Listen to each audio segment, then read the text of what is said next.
দিনে তোমাদের ক্লাসে জিরো অর্ডার রিয়াকশানের ইন্টিগ্রাল ফর্মুলা তৈরি করেছিলাম। আজকে তোমাদের ফার্স্ট অর্ডার এবং সেকেন্ড অর্ডার রিয়াকশানের ইন্টিগ্রাল রেট ল তৈরি করব। আজকের পড়ার ক্ষেত্রে আমি ল্যাপটপে ব্ল্যাকবোর্ড হিসাবে ইউজ করছি। এখানে দেখা যাচ্ছে এ থেকে প্রোডাক্ট একটা বিক্রিয়া, এটা ধরে নেওয়া হলো ফার্স্ট অর্ডার রিয়াকশান, যেখানে টি সময়ে এটি এ মৌলের কনসেন্ট্রেশন, কিন্তু আর টি সময়ে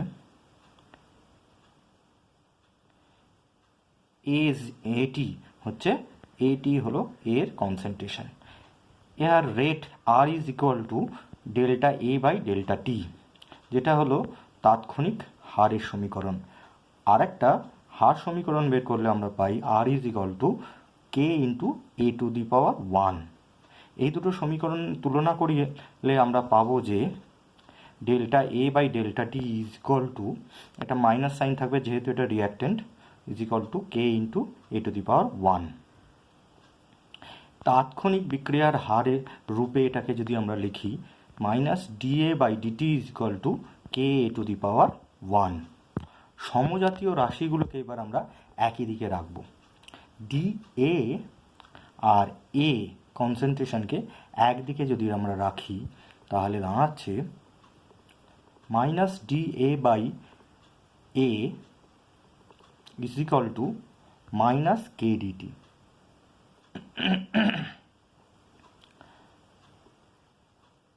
উভয় পক্ষে এবার আমরা সমাকলন করিয়া পাই। সমাকলন চিহ্ন দিলাম। এখানে লিমিট কি দেব? টি সময়ে এটি এবং 0 সময়ে এ 0, তাহলে বসাবো 0 টু টি, আর এখানে এ 0 টু এ টি।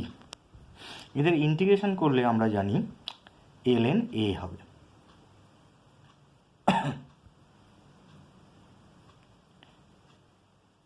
লিমিট দিলাম এ 0 two A T minus k T 0 to টি। এবার আপার limit minus lower limit ln এ টি মাইনাস ln এ 0 সমান মাইনাস কে টি।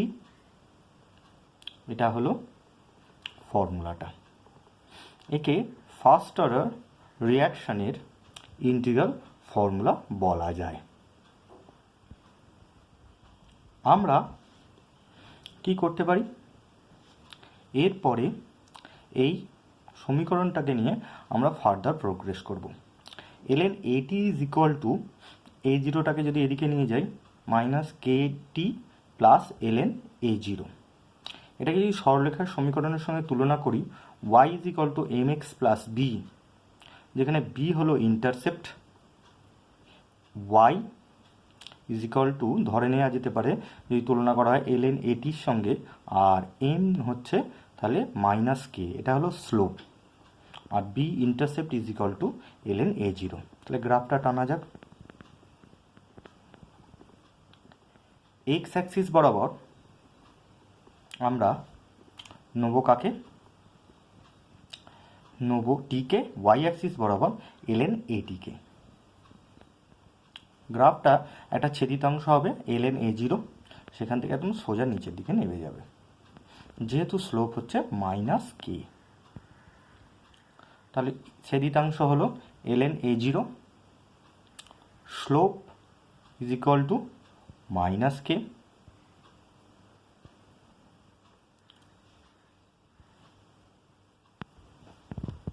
আগের সমীকরণটা নিয়ে আমরা আরও কিছু আলোচনা করব, যেখান থেকে আমরা পাচ্ছি ln A t minus ln A zero is equal to minus Katie.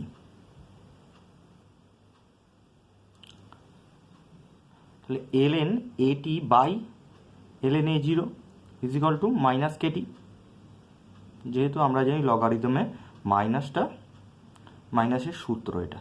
এবার উভয় পক্ষকে এক্সপোনেনশিয়াল নিলে কি হয়? ln কেটে যাবে এদিকেরটা, তাহলে At by A zero is equal to E to the power minus KT. At is equal to A zero into E to the power minus KT. এখানে আমি যদি এবার একটা গ্রাফ আঁকতে চাই যেখানে y ইজ ইকুয়াল টু এটি আর t is equal two x, যদি গ্রাফটা আঁকি তাহলে একটা এক্সপোনেনশিয়াল গ্রাফ পাবো। এখানে কিন্তু আমরা যেটা জানছি সেটা হচ্ছে এই এক্সপোনেনশিয়াল গ্রাফটা কি হবে, এক্স অ্যাক্সিসের সঙ্গে কোনো সময় মিলবে না। এইরকম একটা গ্রাফ, এরকম একটা গ্যাপ থেকে যাবে যেখানে এদিকে ওয়াই অ্যাক্সিস বরাবর এ কনসেন্ট্রেশন আর এক্স অ্যাক্সিস বরাবর টি অর্থাৎ সময়কে ধরা হয়েছে। এবার এখান থেকে আমরা জানতে পারি কি, হাফ লাইফ বের করতে পারি। হাফ লাইফ কাকে বলে? হাফ লাইফ হলো কোনো রিঅ্যাক্টেন্টের কনসেন্ট্রেশন অর্ধেক হতে যে সময় লাগে তাকে বলা হচ্ছে হাফ লাইফ। এই হাফ লাইফের মান আমরা এখান থেকে বের করব। এখানে দেখা যাচ্ছে ওপরে যে ইন্টারসেপ্টটা, সেই ইন্টারসেপ্টটা হচ্ছে কত? ইন্টারসেপ্টটা হলো a0 এবং যদি আমি যদি কনসেন্ট্রেশন 0 করে দিতে চাই, অর্থাৎ বিক্রিয়াটাকে যদি শেষ করতে চাই, তাহলে a0-তে যদি নিয়ে যেতে চাই তাহলে এখান থেকে প্রুভ করা যায় যে টাইম ইনফিনিটিতে তাহলে a ইজ ইকুয়াল টু 0 হয়। আমরা এইখান থেকে কিন্তু প্রুভ করতে পারি, এই আগের যে সমীকরণটা রয়েছে সেই সমীকরণ থেকে আমরা কিন্তু প্রুভ করে দিতে পারি যে এই রকমভাবে ধরে নেওয়া হলো আমরা যখন বিক্রিয়া শুরু হয়েছিল 8টি এরকম অ্যাটম ছিল।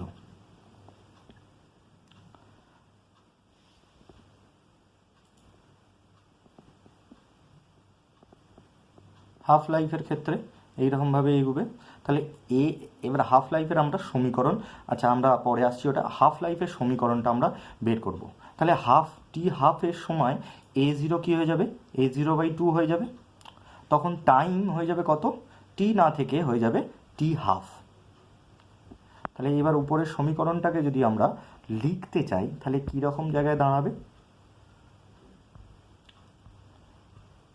a0/2 is equal two a0 into e⁻k, টি এর বদলে টি হাফ। উভয় পক্ষ থেকে a0 কেটে দেওয়া হলো, কেটে দিলে দাঁড়াচ্ছে 1/2 is equal two e⁻k T half. ln নেওয়া হলো উভয় পক্ষে, এক্সপোনেনশিয়াল যথারীতি উঠে যাবে। তাহলে ln half is equal to -k T half, T half is equal to ln half by K. এবার ln হাফের মান আমরা বের করব ক্যালকুলেটর থেকে, দেখা যাচ্ছে -0.693। যেহেতু মাইনাস আছে ln, তাহলে এই হচ্ছে সমীকরণ। তাহলে আমরা তাহলে মাইনাসে মাইনাসে প্লাস হয়ে যায়, এইটা জিনিসটা দাঁড়ালো, তাই তো? তাহলে T half is equal to 0.693 by K. এবার আমি এইখানে যাই কীরকম টি হাফটা হচ্ছে কীভাবে। ধরে নেওয়া হলো ইনিশিয়াল কনসেন্ট্রেশন যখন ছিল তখন 8খানা অ্যাটম ছিল। টি হাফ সময়ে আসা মানে কি, 8টা 4টে হয়ে যাবে, এই জায়গাতে 4টে হলো। তাহলে এর জন্য কতটা সময় লাগবে? গ্রাফ বরাবর যদি নিচের দিকে নামি তাহলে এই সময়টা ধরে নেওয়া হলো 10 সেকেন্ড সময়ে 8টি অ্যাটম 4টি অ্যাটমে পরিণত হলো। আবার যদি এই 4টি অ্যাটম টি হাফ সময়ে যায়, এখানে T half is equal to 10 second হলো, 4টি অ্যাটম কী হবে? 2টি অ্যাটমে পরিণত হবে, সেটাও 10 সেকেন্ড পর, অর্থাৎ 20 সেকেন্ড পর টোটাল কনসেন্ট্রেশন অফ রিঅ্যাক্টেন্ট এখন দাঁড়ালো 2টি অ্যাটমে। আবার আরও 10 সেকেন্ড পর 2টি অ্যাটম 1টি অ্যাটমে পরিণত হবে, টোটাল তাহলে 30 সেকেন্ড পর রিঅ্যাক্টেন্টের কনসেন্ট্রেশন দাঁড়াচ্ছে 1। এইভাবে আমরা টি হাফ কিন্তু এগিয়ে চলছি, অর্থাৎ 10 সেকেন্ড। সেকেন্ড অর্ডার রিঅ্যাকশানে ইন্টিগ্রাল ফর্মুলা নির্ণয় করব। ধরে নেওয়া হলো এ থেকে প্রোডাক্ট হচ্ছে, যার 0 সেকেন্ড সময় যা 0 সেকেন্ড সময় A0 আর t সেকেন্ড সময় AT কনসেন্ট্রেশন। এই বিক্রিয়াটি সেকেন্ড অর্ডার রিয়াকশন। তাই আমি যদি এর গড় হার, বিক্রিয়ার হার নির্ণয় করি, তাহলে minus delta A by delta T হয়। আর রেট ইকুয়েশন থেকে R is equal to K A to the power কত হবে? 2 হবে। রেট অফ রিয়াকশন যেহেতু 2, তাহলে এই দুটো সমীকরণকে আমরা তুলনা করিয়া পাই minus delta A by delta T is equal to K A to the power 2।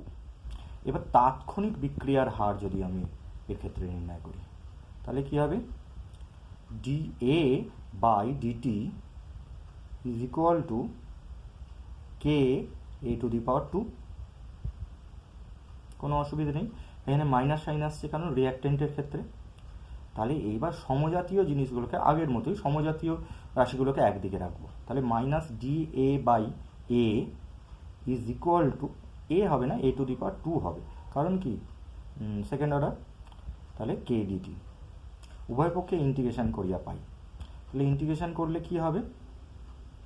Minus A to the power minus, আগে সমজাতীয় জিনিসগুলোকে সুন্দর করে সাজিয়ে দিলাম, minus A to the power -2 দিয়ে গেছে। এখানে দুটো লিমিট দিলাম, 0 টু টি আর A0 টু AT। বুঝতে কোনো অসুবিধা নেই, ইন্টিগ্রেশন নতুন শিখেছো তোমরা পারবে। এখানে তাহলে সূত্র কি? এ টু দি পাওয়ার 1 - 2, সেটা হয়ে যাবে কি এ টু দি পাওয়ার -1 বাই -1, এটা মাইনাস সাইন থাকছে, is equal to 1 by concentration of A0 to AT সমান কে টি 0 টু টি। এখানে আমরা যদি upper limit minus lower limit বসাই, 1 by AT minus 1 by A0 is equal to KT। এটা হলো সেকেন্ড অর্ডার রিয়াকশানে integral rate law.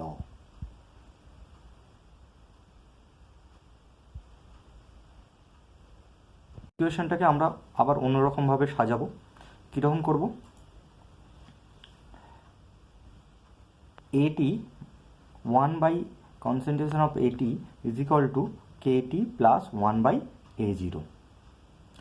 y is equal to mx plus b, এই সরলরেখার সমীকরণের যদি তুলনা করি x t এর সঙ্গে y যে 1 by AT এর সঙ্গে তুলনা করলে m is equal to k হয়, যেটা হচ্ছে স্লোপ, আর b ছেদিতাংশ is equal to 1 by A0।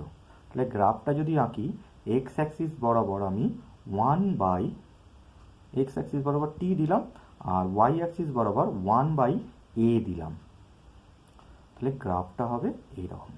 যেহেতু এখানে positive slope is equal to k, আর ইন্টারসেপ্ট এখানে 1 বাই A0। বুঝতে কোনো অসুবিধা নেই।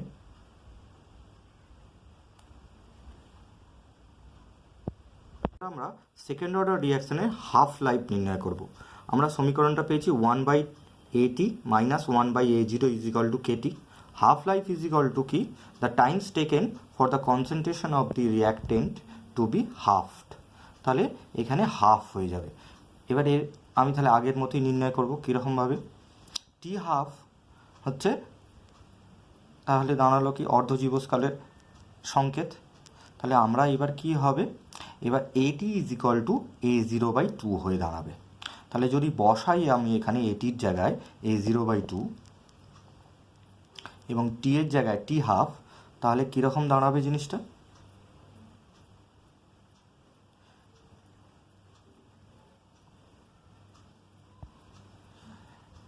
One by A0 by 2 minus 1 by A0 is equal to K T half. 2 by A0 minus 1 by A0 is equal to K into T half. সেখান থেকে subtraction করলে এটা দাঁড়াবে 1 by A0 is equal to K T half. তাহলে T half is equal to 1 by A0 into K. এখানে এই সমীকরণে টি half এর সঙ্গে A0 কিন্তু একটা রেসিপ্রোকাল সম্পর্ক, ব্যস্তানুপাতিক সম্পর্ক রয়েছে।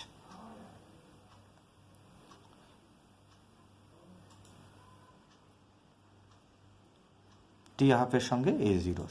আমরা যদি এবার গ্রাফ আঁকতে যাই তাহলে কীরকম দাঁড়াবে? এ আর এদিকে হচ্ছে টি যদি হয় গ্রাফটা তাহলে কীরকম দাঁড়াবে? এই রকম দাঁড়াবে, ঠিক যেরকম এক্সপোনেনশিয়ালের গ্রাফ হচ্ছিল। আজ তোমাদের এই পর্যন্তই। পরের দিনে আমরা ম্যাথমেটিক্যাল ডেরিভেশন নিয়ে আলোচনা করব।